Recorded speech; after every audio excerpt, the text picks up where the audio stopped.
Good afternoon everyone, welcome to ஜென்ரோ tales. இன்றைக்கி நம்ம பார்க்க போகிற ஸ்டோரி என்னன்னு பார்த்தீங்கன்னா, வீழ்வேன் என்று நினைத்தாயோ.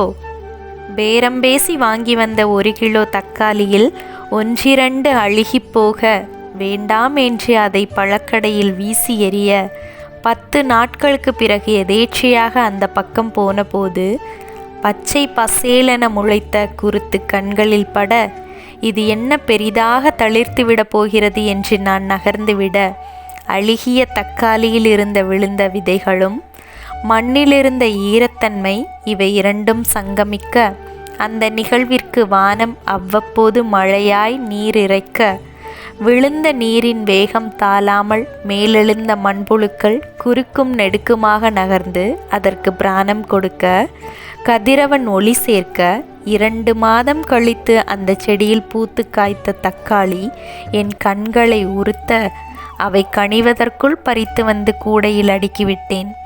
விழ வேண்டும், விழுந்தாலும் வித்தாக எழ வேண்டும் என்பதை இயற்கை அனுதினமும் நமக்கு ஒன்றை உணர்த்தி கொண்டேதான் இருக்கிறது.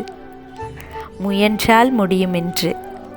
வேண்டாம் என்று நான் வீசிய அழுகிய தக்காளி என்னை பார்த்து சொன்னது, நான் வீழ்வேன் என நினைத்தாயோ? Let's think about it.